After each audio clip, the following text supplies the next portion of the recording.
안녕하세요. 강동선 ABA 연구소 소장 강동선입니다.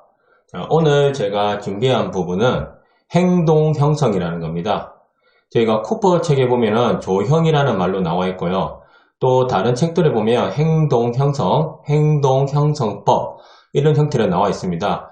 그래서 쉐이핑이라고 하는 이제 말이 이제 조형이라는 말을 번역한 내용이다 보니까 그런데 아직까지 저희가 예전에 배운 기준으로는 행동 형성법이라는 말이 조금 더 익숙하지 않나라는 생각을 하고 있습니다.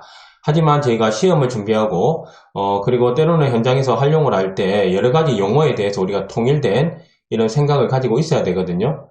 그러면은 조형이면 형성법이라는 것도 알면 좋을 것 같고요. 형성법이면 조형이라는 말도 알면 좋을 것 같아. 그냥 쉐이핑이라고 하면 우리가 알 수 있듯이 이렇게 비슷한 용어들이 많거든요. 제가 이야기 많이 드렸잖아요. 이제 강화제, 강화물, 그리고 우리가 소거, 소멸 등 해서 여러 가지 용어들이 있습니다. 중다기초선, 다중기초선 이런 형태들도 있죠. 그래서 오늘은 이 행동 형성에 대해서, 조형에 대해서 한번 알아보도록 하겠습니다. 우선 조형에 대해서 한번 알아보자면요.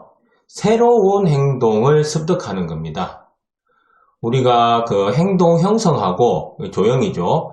그리고 행동 연쇄법하고 두 개를 비슷하게 보면서 차이가 나는 것들이 조금 있습니다. 두 개 다 행동을 습득하고 익숙하게 하는 부분이 있는데 조금은 연쇄적으로 접근을 하느냐 아니면 조형, 조금씩 그 형태를 만들어 가느냐라는 게 있어요. 이것 만들고 붙이고 이것 만들고 붙이고 하면 연쇄적인 느낌이 있겠지만은 그냥 처음에 틀을 해놓고 나서 그 모양에 가깝게 나아가는 거 이런 거 있죠. 우리가 도자기를 빚을 때나 이걸 다 우리가 조형이라고도 이를 합니다. 그래서 새로운 행동을 습득할 때 아이들이 옹알이 하면서 아빠.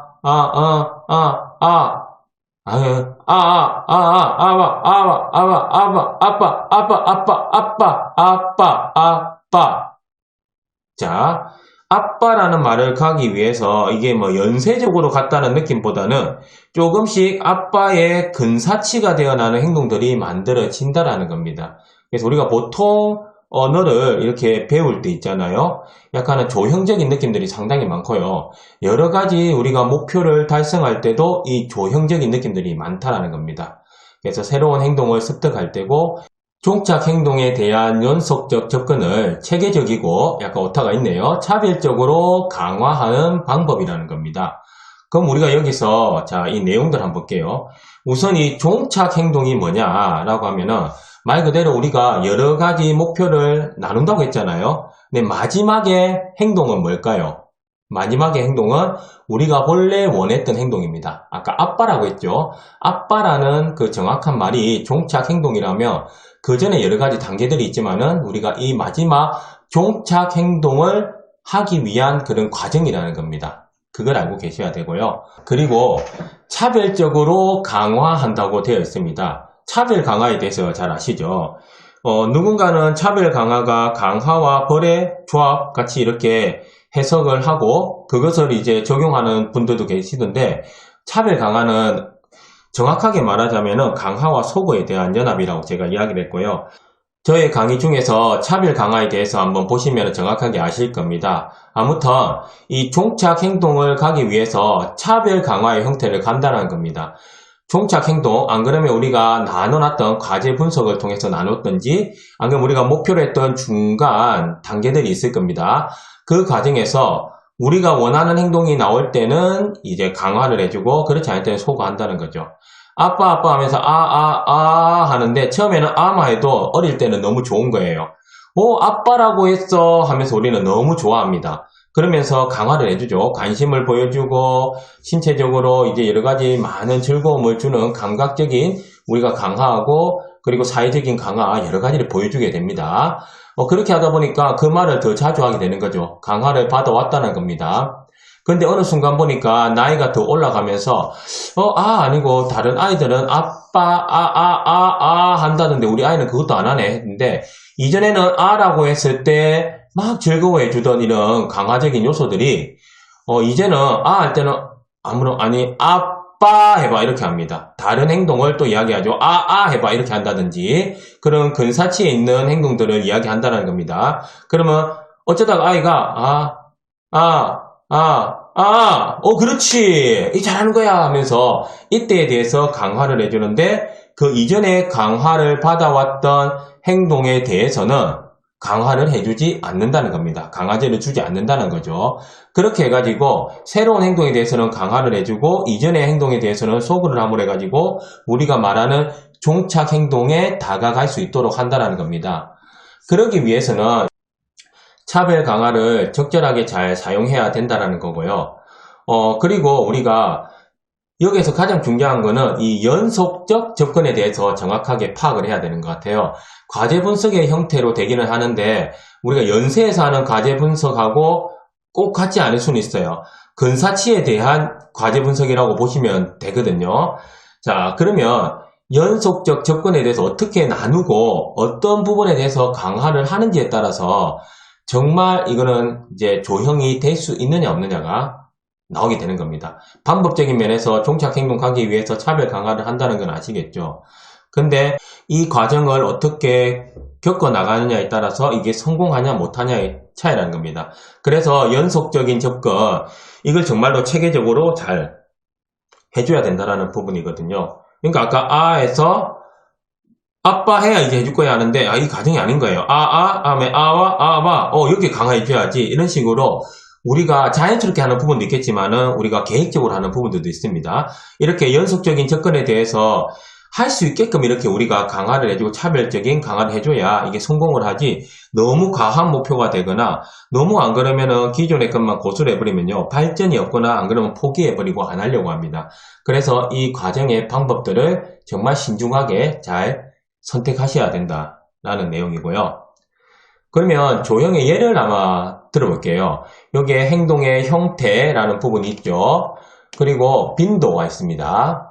이게 빈도를 늘리기 위해서 어떤 우리가 목표로 한 빈도를 늘리기 위해서 목표로 한 형태를 하기 위해서 그러면 목표로 한 시간 이거는 이제 지연 시간이라고도 해요.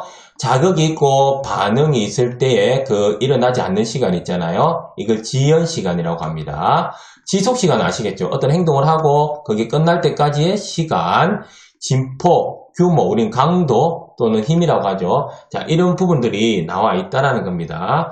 그래서 자, 큰 개념은 그예요. 자, 우리가 원하는 형태, 아까 여러 가지 예에서 거기에 종착 행동이 있다라는 겁니다. 거기에 가기 위해서 우리가 조형을 어떻게 해 나갈 거냐라는 거에서 예시를 보여드리는 거예요. 여기 보면 골프 스윙을 하는 거 있죠. 야구 던지는 거. 그리고 정확한 동작입니다. 동작을 하기 위해 높이 뛰게 하는 거. 정확한 글자를 쓰기 위해서 하는 거. 자, 우리 이건 던지는 거는 정해져 있어요. 근데 제대로 던지지 못하는 폼이 안 좋다가 정확하게 우리가 원하는 형태의 폼으로 맞춰 나가는 거. 뛰는 모습이 제대로 안 좋았다가 이제 정확한 모습이 될 때는 우리가 목표로 했던 이런 높이 뛰기에 그걸 할 수 있겠죠. 글자도 처음에 완전히 되진 않겠지만은 자, 비슷하게 끌어가다가 우리가 원하는 형태의 이런 글자들로 해 나갈 수 있다라는 겁니다. 자, 이런 부분의 형태를 보셔야 되고요. 빈도도 있어요. 우리가 처음에는 맞추는 행동의 빈도 있잖아요. 정확성 있잖아요. 이걸 20번 했는데 한 10번밖에 못하더라. 반복적으로 우리가 가르치고 거기에 대해 강화를 해주고 함을 해가지고 DTT가 약간 이런 형태들이 많이 있거든요. 자, 그런 부분에서 이런 정확하게 하는 빈도들 있잖아요. 이전에 오반응을 했던 거에서 정반응이 일어나는 횟수를 늘려나가는 조형입니다. 우리가 목표로 하는 거는 80%예요. 근데 지금은 50%밖에 안 나옵니다. 그러면 80%를 가기 위해서 그 빈도를 맞춰 나가기 위해서 이런 이제 조형의 방법을 쓴다는 거고요. 그리고 당연히 지연 시간이 있겠죠. 밥 먹는 시간이 조금 이제 지연돼 있는 아이들 같은 경우에 우리 식사 지도할 때 먹자고 하면 잘 안 먹는 아이들 있죠. 그러면 이 지연 시간을 줄이기 위해서 타이머를 사용한다든지 촉구를 사용한다든지 해서 이 시간을 줄여나가는 목표로 잡아 나갈 수 있겠죠. 그래서 조형은 행동 중지할 때도 많이 사용합니다. 그리고 저렇게 공격 행동을 하거나 괴롭히는 행동, 안 그러면 소리 지르는 행동이 있는데 이 시간에 대해서 잠복 시간을 우리가 이거는 늘려나가야 되는 게 있겠죠. 이건 뭘까요? 잠복 시간을 늘려나간다는 거는 공격 행동을 하지 않는 시간이 늘어난다. 그만큼 빈도가 줄겠죠. 그래서 시간을 늘려나가는 거, 착석하는 시간은 뭐 지속 시간은 개념이겠지만은 그 늘려나가는 거, 이탈하는 시간까지 늘려나가면 착석이 그만큼 많이 됐다는 거잖아요. 이 기준에 따라 다르긴 한데 아무튼 시간을 우리가 원하는 잠복기를 늘려나가는 방법들. 그러면 지속 시간은 또 늘려나가는 방법이 있겠죠.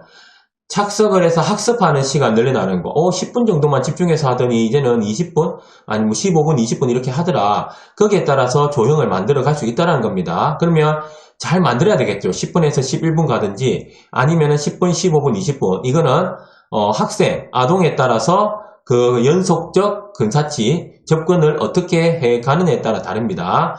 그리고 이제 착석하는 시간을 늘려나가는 거. 이런 부분들 해야 됩니다. 그리고 우리가 진폭, 이제 강도죠. 강도하고 정도를 넓히는 부분이 있습니다. 자, 이건 뭐가 있을까요? 목소리가 너무 작은 아이들이 있어요. 목소리를 적정한 수준으로 내야 되는데 이 목소리가 너무 작은 아이 같은 경우에는 어떻게 해야 될까요? 목소리를 적절하게 높이기 위한 거. 안 그럼 때로는 톤이 너무 높다라고 하면 작게 말하는 거. 이렇게 해가지고 점차 그 크기를 작게 근사치해 나가는 거, 높게 근사치해 나가는 거. 그 다음이 멀리뛰기가 있죠. 처음에는 우리가 1m, 2m 이 정도 가는 부분을 우리가 목표로 한 멀리뛰기는 뛰는 동작은 똑같잖아요. 그래서 조형은요. 종착 행동에 대한 큰 틀은 있습니다. 근데 그 정도가 이제 그 종착 행동, 우리 목표로 하는 행동에 맞춰 나가는 거거든요. 그러면 나는 뭐 5피트, 10피트까지 뛸 거야 라고 하면은 처음에 5피트 나가는 것을 점차 6피트, 7피트 이렇게 넓혀 나가는 거. 이러한 부분들의 목표를 달성해 나가는 것이 이런 조형의 예라고 보시면 됩니다. 그래서 형태나 빈도나 뭐 잠복기라고 하는 지연시간, 지속시간, 우리가 강도 이런 부분에서 이제 조형의 예를 볼 수 있다는 거고요. 이 예를 보다 보니까 잘 보이시죠? 현장에서 행동 중재를 하거나 안 그러면은 어떠한 프로그램을 진행, 안 그러면 어떤 행동을 목표로 일상생활에서 해야 되는 걸 만들어 나갈 때 이 조형이 얼마나 많이 이용이 되는지, 활용이 되는지를 우리가 알 수 있다는 겁니다. 그러면 조형의 큰 틀을 이제 여기까지 봤으면요. 우리 볼게요. 반응 형태 간 조형이라는 게 있고요. 반응 형태 내 조형이라는 것이 있습니다. 이건 뭐냐? 자, 조형을 어떻게 해 나가느냐라는 부분이에요. 반응 형태 간은 선택된 반응 범주에 포함되는 반응을 차별 강화한다는 겁니다. 자, 어떠한 형태의 우리가 종착 행동이 있을 때 이 행동을 가기 위해서 주변에 여러 가지 요소들이 있다는 거예요. 이것을 달성하면 이 행동이 나올 거라는 겁니다. 그래서 여러 가지 형태를 여기에 근사치에 맞춰가기 위한 여러 형태들을 차별적으로 이렇게 교육을 해 나가는 부분이고요. 반응 형태 내 조형은 행동의 형태를 유지하면서 그 행동에 측정 가능한 다른 측면에 대해 차별 강화하는 겁니다. 그러니까 점차 늘려나갔던 부분들이 있죠. 그런 부분들이 다 반응 형태 내입니다. 형태는 동일하지만 그걸 근사치에 맞게 이렇게 해 나가는 부분들이거든요. 그러면 한번 예를 볼까요? 자, 반응 형태 간 조형에서는 이 말하기가 있습니다. 우리가 말을 할 때는 잘 보시면요. 입술의 움직임을 먼저 이렇게 교육을 하고 그리고 말소리를 내기를 합니다. 자, 그리고 나서 한 단어 발성하고 구나 문장 만들기를 하면 우리가 원했던 말하기가 완성이 되는 거예요. 그러니까 이게 완전히 단계라기보다는 입술의 움직임, 말소리 내기 여러 가지 여기에 필요한 반응 범주가 있잖아요. 이런 반응 범주에 대해서 한 개 한 개씩 익혀나가면 우리가 원하는 말하기의 형태로 갈 것이다 라는 부분입니다. 자, 그리고 반응 형태 내 조형을 보면은, 자, 던지기라는 게 있어요. 자, 처음에 어떻게 할까요? 우리는 정확하게 던지기에서 정확하게 넣는 게 이제 목표잖아요. 던지서 넣는다. 이런 부분이면은, 1m 근처까지 던질 수 있는 목표를 가져 나가고, 그 다음에 50cm, 그 다음에 30cm, 그리고 10cm 정확하게 넣기로 이렇게 단계적으로 이 목표를 근사치에 더 맞게 해 나가는 겁니다. 그러면 이건 뭘까요? 전체의 틀은 똑같은데 그 정도가 달라지는 거죠. 앞에 반응 형태 간 조형 같은 경우에는 이걸 가기 위해서 다른 요소들에 대해서 점차적으로 만들어 나가는 겁니다. 그래서 반응 형태 간이라고 하는 거고요. 그리고 전체를 유지하되 이 안에서 변경해 나가는 거 반응 형태 내라고 이렇게 이야기를 하는 겁니다. 이 두 개의 차이에 대해서 잘 아시면 좋을 것 같고요. 그럼 우리가 조형, 행동 형성을 할 때 이 순서는 어떻게 되느냐라는 부분이 있어요. 어떻게 그러면 이걸 시행을 해? 라는 부분에서 우리가 이렇게 하면 된다라는 말들이 있다라는 거죠. 처음에 우리가 종착 행동을 선택을 해야 돼요. 아까 말하기라는 부분, 던지기라는 부분 여러 가지가 있었죠. 그리고 학습을 어느 정도 한다는 부분. 몇 분 동안, 수업 시간 40분 동안 앉아 있겠다라는 부분들 있잖아요. 이게 하나의 다 종착 행동을 먼저 선택을 해야 됩니다. 그 다음에 이제 우리가 성공의 기준을 결정해야 되겠죠. 어느 정도 하면 우리가 이거 성공을 했고 다음으로 갈 것이다 라는 부분들이 있습니다. 이러한 단계들 약간은 반응 범주에 분석하고 이렇게 하면요, 가제 분석에 대한 개념하고 이게 비슷하다고 보시면 돼요. 그래서 성공의 기준을 결정하고 나서 우리가 반응 범주를 분석을 해야 됩니다. 어느 정도 하면 성공을 한다라고 했을 때 어느 정도의 범주로 이렇게 반응을 하는 것을 해 나갈 건지를 분석을 해 나가야 됩니다. 그래서 약간은 과제 분석의 개념하고 비슷하다고 했어요. 이렇게 기준을 결정하고 어느 범주를 하고 해가지고 여기에 대해서 차별적인 강화를 해 나가는 거거든요. 그걸 결정하기 위한 단계라고 보시면 돼요. 그리고 강화의 초기 행동을 확인하는 건 정말 중요합니다. 우리가 언어가 나올 때 이 아이가 음성을 낼 수 있는지 아니면은 입술만 움직일 수 있는지 안 그러면 눈만 마주칠 수 있는지 모방 능력은 있는지 이런 걸 보게 되는 거거든요. 그래서 우리는 시발점이라고 합니다. 초기 행동. 이 행동을 잘 포착해서 그러면 다음 단계로 갈 수 있는 연속적 근사치가 달라진다는 거죠. 그래서 초기 행동하고 종착 행동을 분석을 해서 이걸 적절하게 반응 범주로 나눠줘가지고 연속적 근사치에서 우리가 차별 강화를 해줘야 된다는 거예요. 그래서 초기 할 수 있는 거, 초기 할 수 있는 게 없는데요 라고 하는 부분들이 너무 많아요. 그러면 분명히 있을 겁니다. 때로는 앉을 수 있는지 안 그러면 소리에 반응할 수 있는지 두드리며 보는지 여기부터 시작할 수도 있어요. 그래서 저는 이제 DTT ABA를 할 때나 행동 중재를 할 때 이 초기 조형의 방법을 많이 쓴다고 생각하고요. 이걸 잘 찾아 나가서 범주화 해주는 거, 이게 정말 전문가의 역할이라고 생각을 하거든요.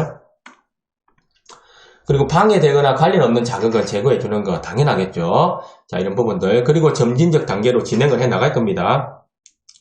범주화된 부분은 자, 여기 달성했고 다음 달성했고 다음 달성했고 이거는 몇 가지가 될지는 몰라요. 자, 각 수준의 접근 단계 수를 제한해 줘야 돼요. 이 말이 뭐냐면요, 우리가 어느 정도 반응 범주를 하고 기준을 정했잖아요. 이거에 대해서 무한정할 수는 없다는 겁니다. 이렇게 하면서 이렇게 해버리면요, 이거에 대해서 진도가 안 나가 버린다는 거예요. 제가 말했듯이. 그런 부분들을 잘 봐가지고 적절하게 한 5단계 정도, 이거 그래서 종착 행동하고 초기 행동을 잘 선택을 해가지고 이걸 어떻게 범주화 해가지고 단계술에 대해서 정확하게 해주느냐, 이거에 대해서 성공의 기준이 있고요. 그래야 적절한 목표를 달성해 나갈 수 있는 이러한 조형이 형성이 된다는 겁니다. 그리고 종착 행동을 달성한 후에도 강화를 지속한다는 것은 이거 유지할 수 있는 일반화 전략을 할 수 있는 걸 해야 된다는 겁니다. 종착 행동 했다고 해서 이게 끝나는 게 아니거든요. 계속적으로 지속적으로 강화를 해주고 여기서는 이제 강화 계획이라는 부분이 또 들어갈 수 있는 부분이거든요. 그렇게 해가지고 우리가 새로운 행동을 습득을 할 수 있다는 겁니다. 그 습득은 뭐다? 형태, 그리고 빈도, 지속시간, 이러한 부분들을 계속 단계적으로 나눠주고 나서 초기 행동을 하긴 했을 때 다른 방해되는 걸 제거하고 점진적으로 진행을 하되 여기에서 이 단계 설정을 잘해야 된다라는 부분이고요. 그리고 이게 성공이 되고 나면은 유지할 수 있는 방법에 대해서 고민을 해라, 이런 부분입니다. 이렇게 단계를 간다고 생각하시면 돼요. 자, 오늘은 행동 형성법 조형에 대해서 한번 알아봤습니다. 저는 개인적으로 ABA에서 언어 행동의 매력이 있다고 하면요, 방법적인 면에서는 이 조형이 정말 많이 쓰인다고 생각을 해요. 그래서 이 조형 방법에 대해서 간단하게 되어 있지만은 추가적으로 이 영상과 더불어 많은 공부를 해보시면요, 실제적으로 아이의 어떤 행동을 만들거나 언어를 만들 때, 그리고 우리가 도전적 행동이 있을 때 대체 행동을 만들 때 상당한 도움이 될 겁니다. 그래서 이 부분에 대한 개념들을 정확하게 좀 이해하시면 좋을 것 같습니다. 오늘도 제 강의를 봐주셔서 감사합니다.